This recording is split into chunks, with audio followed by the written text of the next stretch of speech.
I'm very much indebted to Professor Shima for inviting me to come to Prague, not only to participate in this conference, but also to serve as a member of the faculty for a brief time. I have been visiting professor in the Faculty of Economics and Public Administration for the past 2 weeks, and that has given me the honor of attempting to teach a number of the students at the University of Economics, and I'm very happy for that opportunity. In addition, I've received great generosity and hospitality from the Liberal Institut here in Prague, and I've had the opportunity to go to that institute and to make 2 presentations regarding books of my own, but with respect to subjects in which there's great interest everywhere, including here in the Czech Republic. I'm especially grateful to Professor Shima and to his colleagues who took a great effort to translate some of my recent writing into the Czech language and to produce the book whose cover he showed on the screen a few minutes ago. I'm quite honored to have this appearance in Czech language, and if you read Czech more comfortably than you read English, then I hope you will take the opportunity to read this little book and perhaps to tell your friends or students about it, and perhaps we can spread the word. Finally, I'm honored to present in particular the Wieser lecture. As Professor Shima mentioned, Wieser was the teacher of F.A. Hayek at the University of Vienna. Hayek, of course, lived a long time and influenced very many people. In a sense, he taught millions of people, directly or indirectly. But I was one of those privileged to know Hayek in person, to meet him some 30 years ago and to spend time with him. And I've been greatly influenced during my career by Hayek's work, and I continue to study them today. So Wieser begat Hayek, and Hayek, in a way, begat me as a scholar. I want to speak briefly to you in this lecture about a topic that I have been studying for many years. I first began to think seriously about it more than 30 years ago. In the beginning, I did not write about it, but I did spend a good deal of time arguing about it with my colleague, Douglas North, who was at that time one of the experts on the relationship of government to the American economy in U.S. economic history. I did not always agree with my colleague, and after a number of years I finally decided that perhaps my views ought to be written down and expressed more fully, and so I set out to write a book which was not published until 1987 called Crisis and Leviathan. So in one way or another, I have been working on the subject of the growth of government for 30 years and writing about it for 25 years. And I'm well aware that some of you in the audience have heard me speak on this topic before, so I apologize in advance if I sing a song that you've heard me sing in the past. If you haven't heard this song, then that's good. It'll be new music to your ears.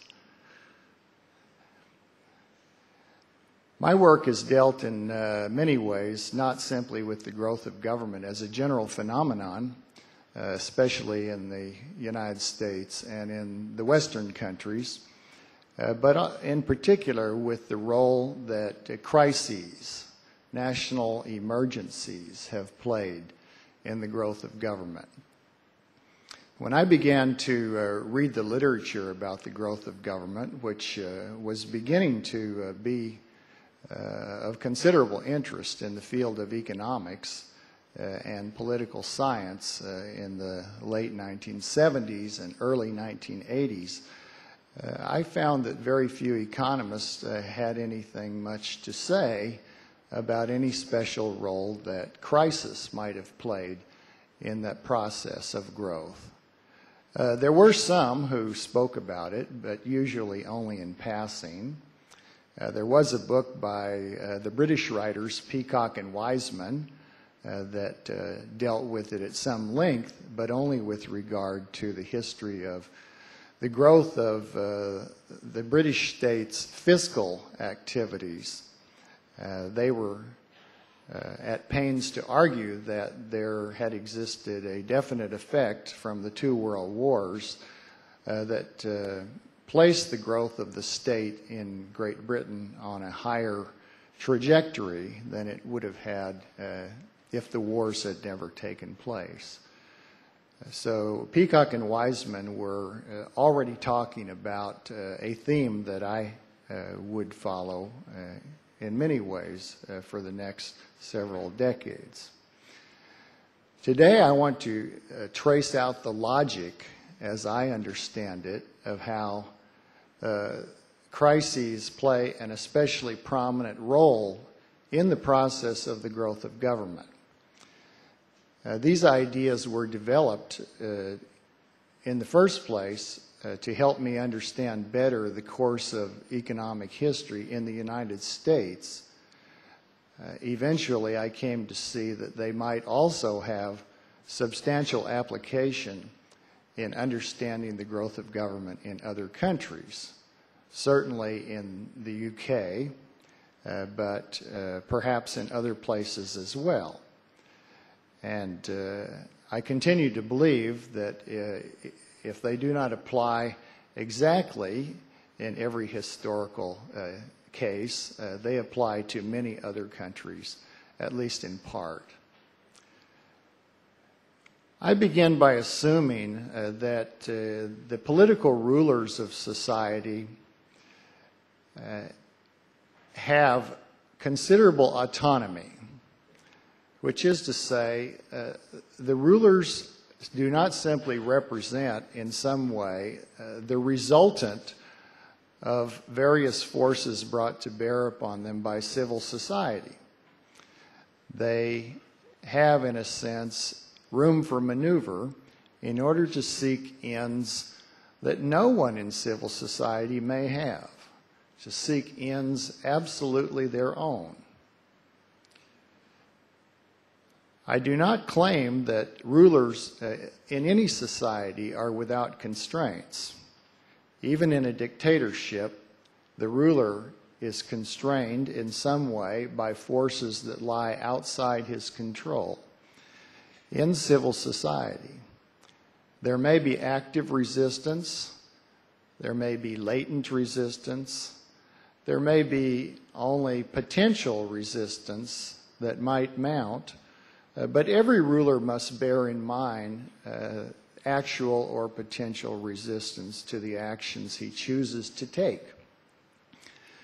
So rulers, I assume, would like to expand their power, perhaps for noble reasons, as they see them, perhaps for vicious reasons, as even they might admit were they compelled. But whatever the reasons, rulers can achieve their ends better if they have more power to determine what happens in the society they rule. So there is a constant pressure. Rulers seek to expand their powers, and in reaction to that, or working in opposition to it, various forces in civil society resist that expansion of governmental power and press against it. at any given moment, the boundary between those decisions about resource allocation and enjoyment made by the ruler and his apparatus of government, and those decisions made by members of civil society, by what nowadays is usually called the private sector. The boundary between those two opposing forces will represent a placement of the size of government. Many measures of the size of government have been used in research. When I began my studies, it was common for the size of government to be measured by such variables as government spending relative to gross domestic product. Similar measures have been used. We might alternatively use a measure such as employment by the state as a proportion of all employment. These kinds of measures were appealing to mainstream economists and political scientists because they can be readily quantified, and therefore they lent themselves to use in econometric models. I believe in many ways it was unfortunate that the study of the growth of government began on this basis, because one consequence was that immediately many very real and important elements of government power were neglected, unmeasured. Sometimes analysts would recognize their existence, but proceed simply by claiming that those parts of government size that were not measured by conventional measures were correlated closely with the parts that were measured. Unfortunately, they made no attempt to demonstrate the validity of that assumption, and only a little study is required to show that in many cases it is not correct. Very often, we may see no trace of the growth of government in a conventional measure, such as government spending relative to the gross domestic product, and yet government's power and its control over decision-making in society may grow enormously by virtue of legal changes, changes in regulations, changes in judicial rulings, or other means. Therefore, when I wrote my book, I decided to look not only at conventional measures of the growth of government, but to look at other evidence with regard to how government might have strengthened its powers over time. I believe that everyone should pay attention to these broader measures. If not, we risk making serious mistakes in our interpretations. Within my framework of understanding, then, the question for the rulers, the question for the government in power, is always the question how to move the boundary, how to move the dividing line between those decisions about resource allocation and enjoyment made by the government and those made by others. Move it in favor of the government's decision making. If we ask what conditions are required for the government to succeed in that effort, I believe we'll find that two conditions are fundamental. The first is that within society,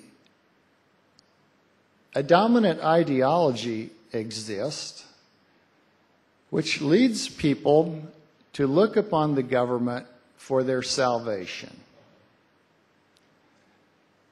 An ideology which causes people to demand, as it were, that in the face of some perceived problem, especially a serious problem affecting many people in society, government should do something. It should not stand by and simply declare that people should take care of the problem themselves. An ideology must exist that government do something. Now, one might think that's only natural for people to expect or demand, but in reality, it has been the case in some previous times and places that people did not, in general, have that ideology with regard to the role of government in society. If you were able to transport yourself by time machine to the United States in, let us say, the year 1850, you would find that the dominant ideology at that time was one that led people to think of government as properly confined to a very narrow role. And even very serious societal problems did not cause them to think that government should do anything. They looked to their own salvation. They expected that in adversity, people would seek and receive help from their friends, their relatives, their neighbors, from voluntary associations, from charities that existed or might be formed, from the churches, from large numbers of institutions actively operating in civil society. If you had suggested to them that government ought to get involved, they would have resisted the suggestion. They would have said that would be a mistake. Why? They would have said because government cannot be trusted to expand beyond its narrow, minimal functions of maintaining order and protecting private property. If it is expanded any further, then we risk even further expansion. And eventually we bear the risk that government will become tyrannical. The American people had mounted a revolution against what they believed to be the tyranny of the British state. And they, as the 19th century had worn on, they had developed even stronger views with regard to the importance of a free economy and the maintenance of limited government. The British, at about the same time, had a dominant ideology not very different. Laissez-faire was the name, first proposed by the French physiocrats of the late 18th century, but adopted with wide currency in the 19th century and used with either pride or with mockery to refer to the view that government should be kept limited, small, that people should have self-responsibility and not look to the state for their salvation. Of course, that ideological condition changed everywhere. Everywhere that it had existed in the 19th century, it began to grow weaker toward the end of the 19th century. And by the early 20th century in the United States, the balance was beginning to tip in favor of a view that sounds much more modern, a view that government ought to be active, that government has the potential to solve many social problems, and that it is entirely right and proper that people look to the government to solve problems, small as well as big. So with the development of socialism and other collectivist views throughout the Western world, people began to think about government in a different way. The second condition that makes the expansion of government power successful, especially in a crisis, is the sudden occurrence of a threat.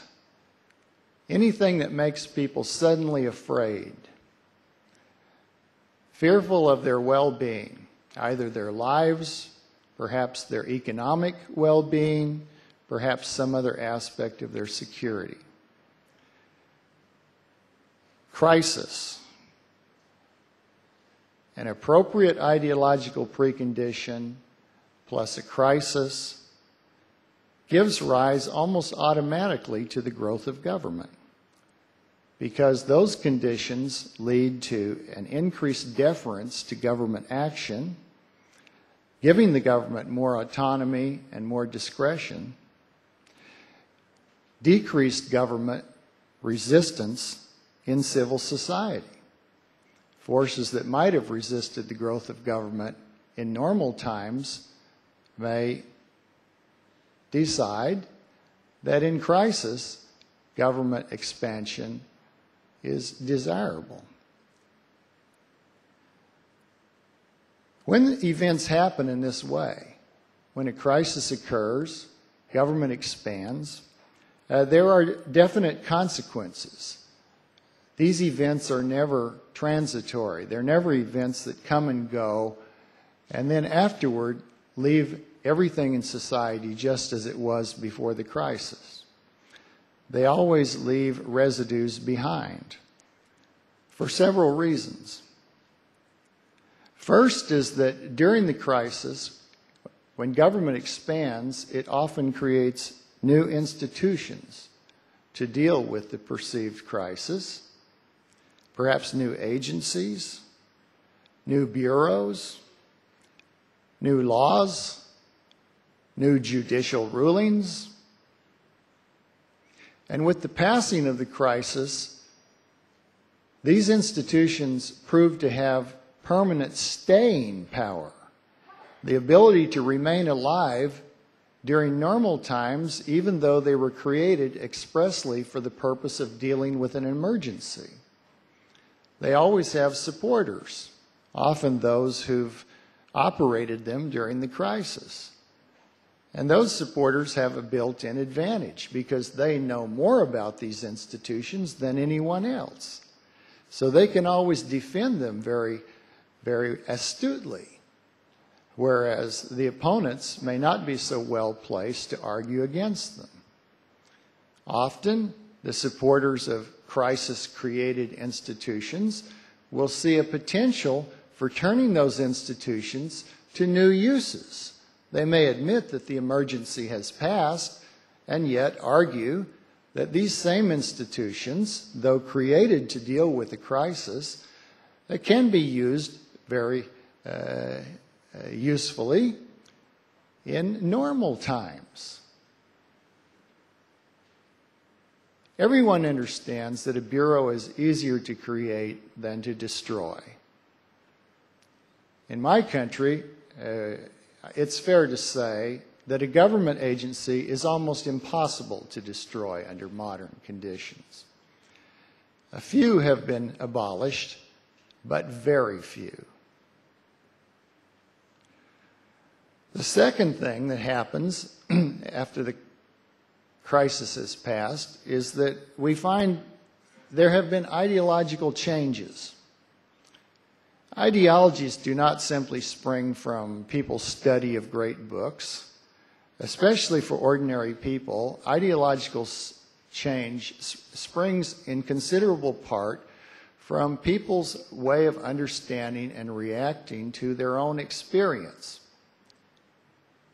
No experience makes a greater impact on them than the experience of national emergency, of great wars, for example, of great business depressions. These things affect almost everyone in a substantial way. They cannot be ignored.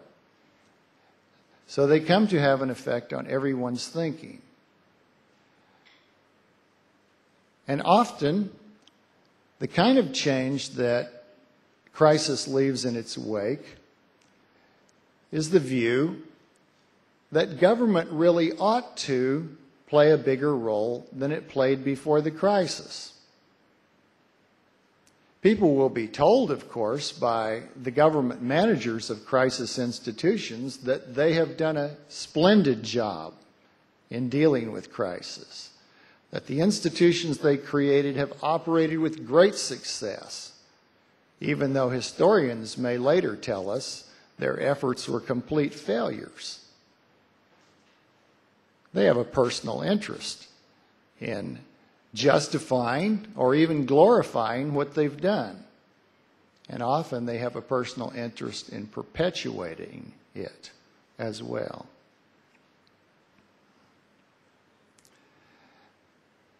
Of course, the government will use propaganda before, during, and after any crisis to justify an expanded role for itself. Here in Prague, I don't need to give you any lessons about propaganda. We all understand that very often propaganda misses its target, that after a while people may dismiss it, disregard it, and think of it as nothing more than noise. And yet, there must be a purpose served by propaganda, because every modern government makes great efforts to propagandize its own citizens. I'm confident that it has some effect. As a result of these consequences of crisis, each crisis episode under modern ideological conditions tends to take a characteristic form, and I call the taking of this form a ratchet effect.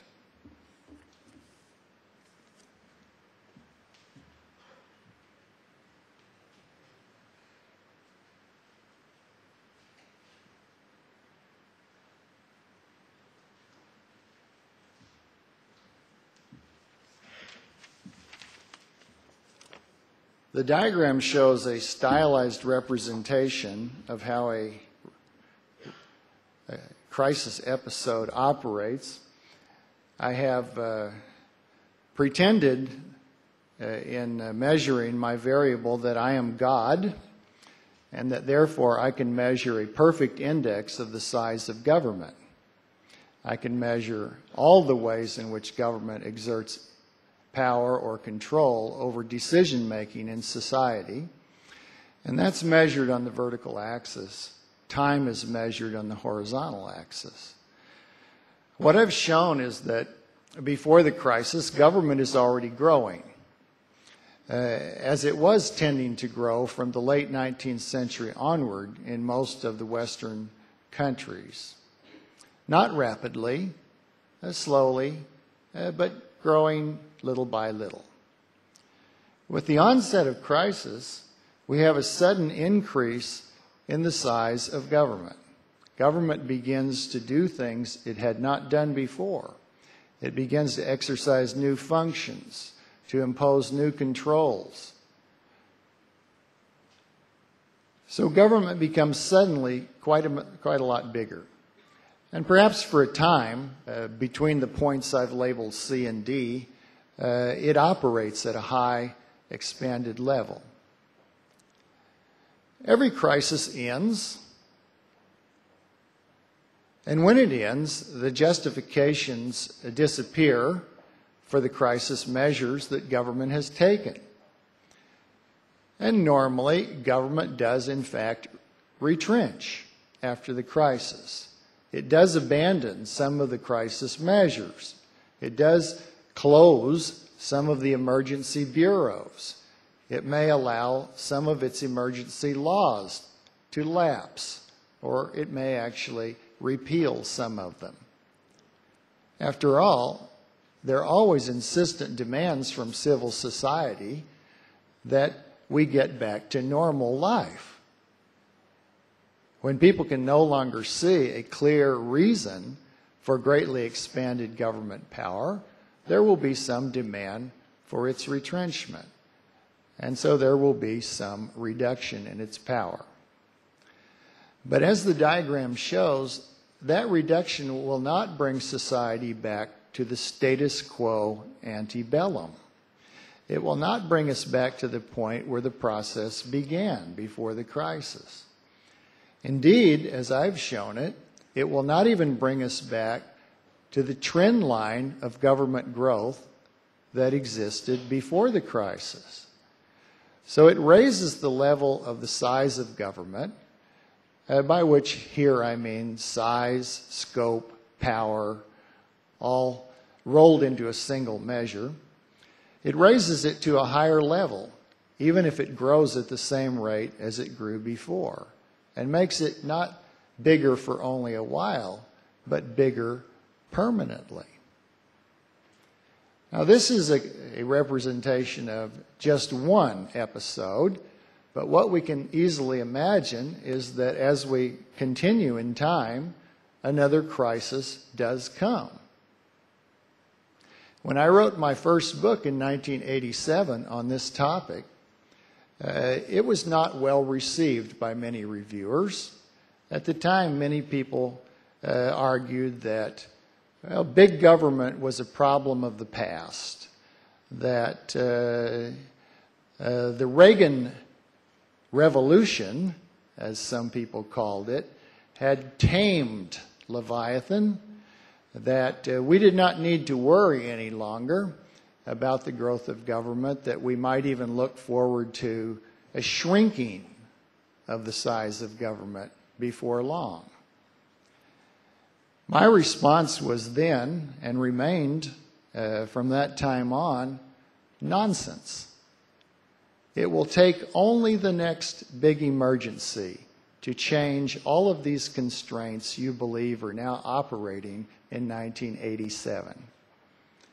And such a crisis will certainly occur. I did not make a prophecy of what kind of crisis that would be, although I mentioned certain possibilities, including economic collapse, war, and rampant terrorism. Not much time had to pass before, in the year 2001, in the United States, another perceived crisis did strike with suddenness. And the effect was identical in its basic structure. Sudden, heightened fear, insecurity, a turning to the government, even by people who had expressed the greatest distrust of the government, the greatest desire to shrink it. Many then turned to the government, looking to it to protect them from what they believed might be a terrible menace awaiting them should the terrorists continue to carry out attacks such as that of September 11th, 2001. The government was entirely happy to respond to those demands. It took many actions immediately. It passed new laws, including a law known as the USA Patriot Act, providing for much greater government surveillance, not just of potential terrorists, but of all people. It provided for the confiscation of private assets, not simply of people who might be engaged in supporting terrorism, but of anyone suspected of any federal crime. In a variety of ways, these laws enacted ostensibly to protect against terrorism were immediately turned to a variety of other purposes. Anyone with historical perspective might have expected precisely that course of events.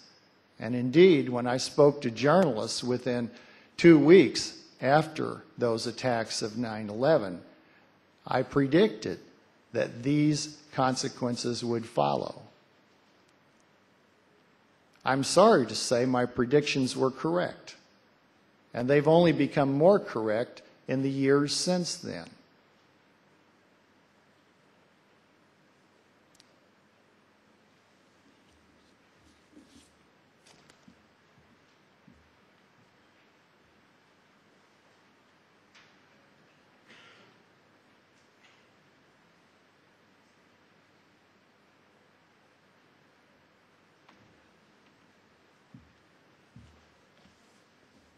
This is a graph showing the federal government spending relative to gross national product in the United States from the year 1790 all the way to 1990. So we have a very long view here.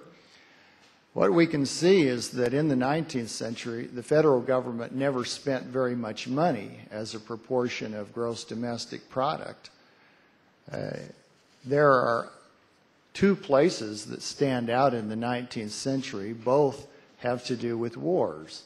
The first little bulge above the trend line occurred during America's Second War with England. And the big spike in the middle of the century, of course, occurred during the war between the states in the 1860s. But other than that, the federal government was held well in check for more than a century. And even after the Civil War, though there were some consequences of the kind I've described, in general, the federal government returned to the same kinds of activities that it had traditionally undertaken, which were quite limited. So that even in the early 20th century, the federal government was a relatively small factor in American life. The state governments and local governments played larger roles, but even when all governments together are combined, their expenditures relative to gross national product were only about 7 or 8% on the eve of World War I. However, as I've said, during the early 20th century, a change in ideology had taken place, especially among opinion leaders in the United States. We call it progressivism.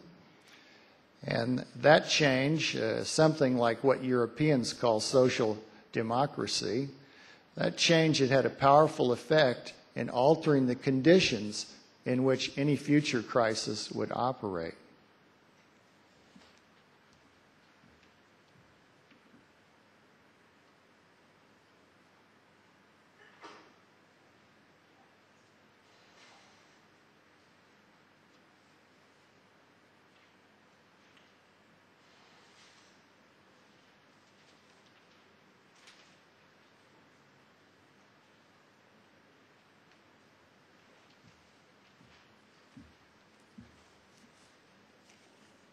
This is a depiction of Swedish central government spending as a percentage of gross national product.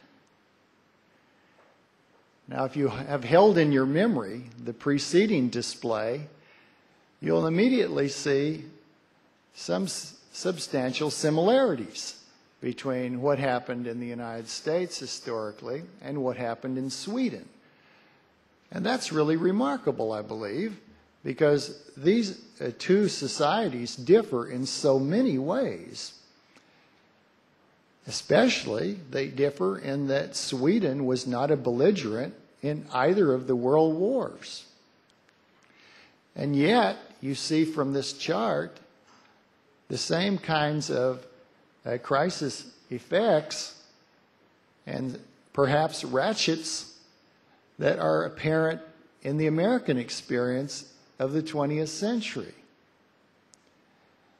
Perhaps you know that even though Sweden was not a belligerent in World War I or World War II, it prepared to be a belligerent. And it was that preparation that explains the spikes in central government spending we see in this chart. Just as in the United States, during the Cold War, actual fighting explains relatively little of the amounts the government spent for defense. Preparation for war accounts for the great bulk of that spending. So what we see in historical experience, these two graphs being examples, we could look at many different measures. None of them is ideal, such as my God's eye view in the schema. But all of these measures tend to show evidence of the operation of a crisis ratchet effect.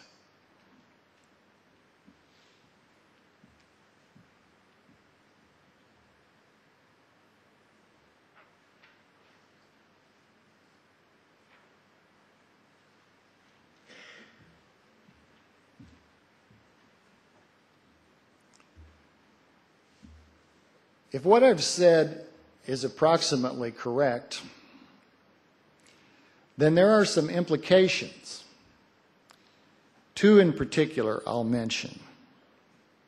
The first implication is that government leaders will make efforts to exploit exogenous crises, by which I mean crises that come upon a society from the outside, crises that were not deliberately brought about by anyone as such. Crises such as the wars, the world wars that came to have such a great effect on the United States, coming from the outside. Government leaders will exploit exogenous crises to serve their own interests. They will readily grasp new power, which they will say are necessary to give people protection from heightened threats.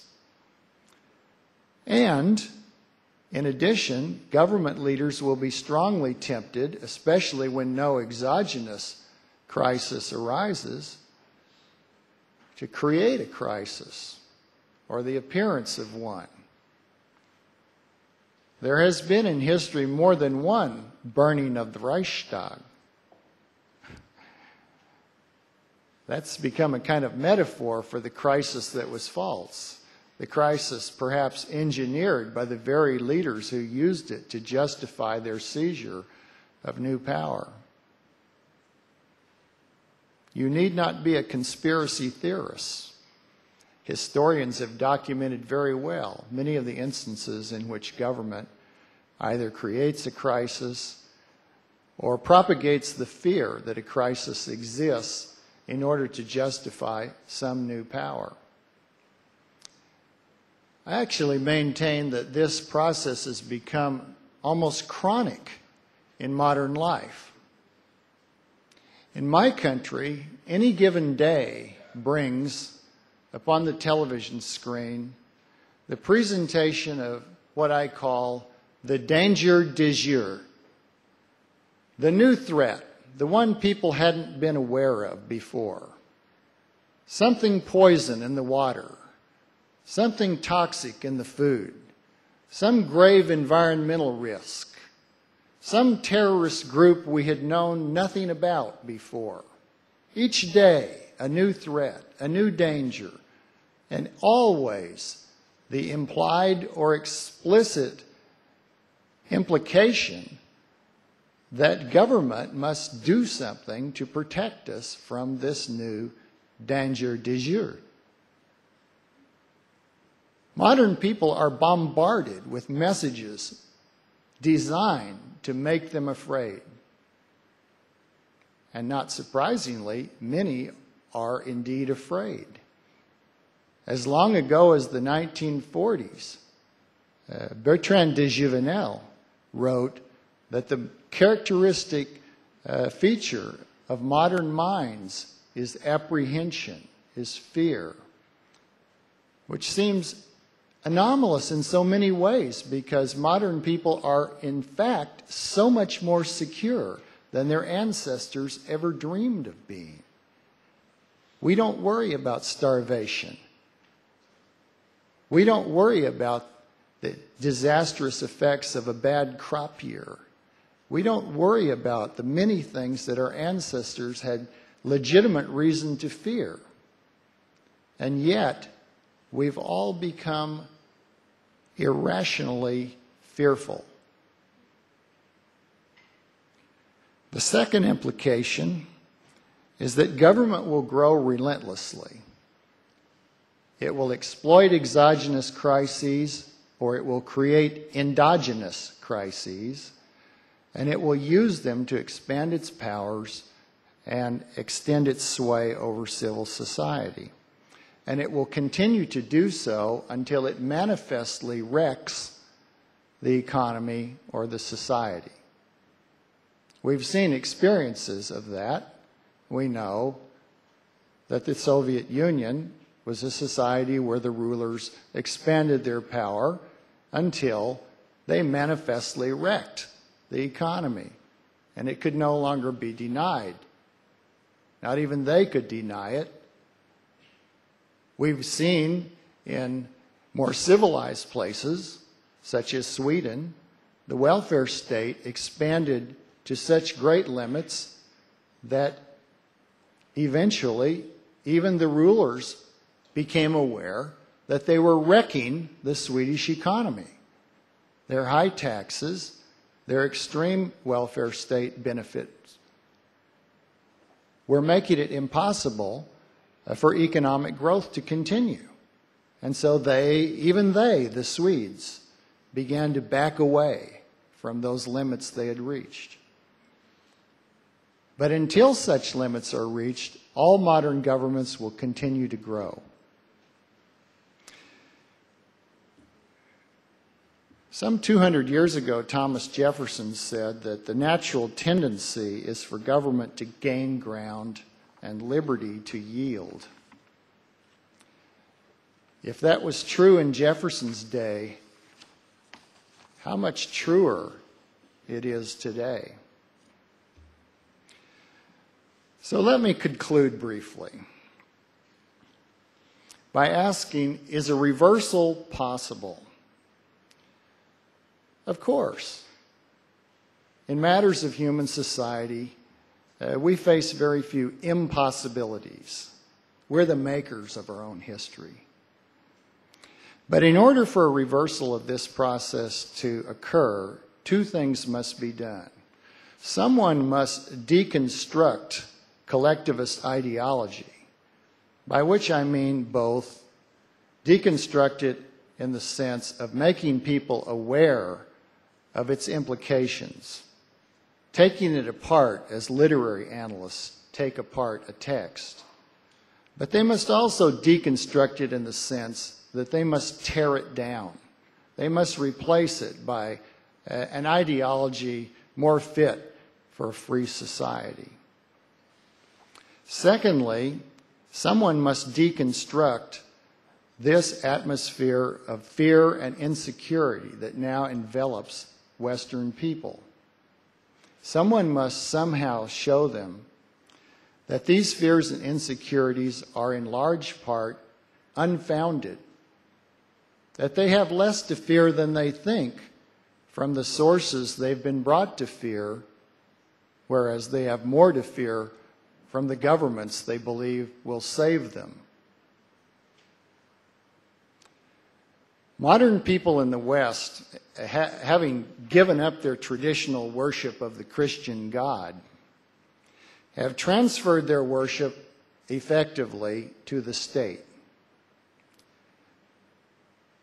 Like Winston Smith in George Orwell's novel 1984, they have come to love Big Brother. The state is effectively their God. But the state, at bottom, is a false God, a gigantic hoax, a trick played by the palace priests of the rulers. People regard it all too often as a God of love, like the Christian God in the Bible's New Testament, for which they substituted it. But in biblical terms, it is actually a God of wrath, more akin to the Christian God of the Bible's Old Testament. It imposes harsh demands on them for sacrifices of all kinds, and it stands ready to wreak violent punishment on the people who resist its demands. To escape from the sway of this false religion of the state, people must come to understand that despite its constant pressures, its constant promises to save people from all dangers and to solve all their problems, big and small, the government will not, indeed, it cannot save them. To gain genuine solutions to their problems, people must learn to take responsibility for themselves, making voluntary arrangements and transactions and creating voluntary organizations for the attainment of their purposes. A society of free and responsible individuals is the only one that holds out any real hope for a better world in the long run. Thank you very much.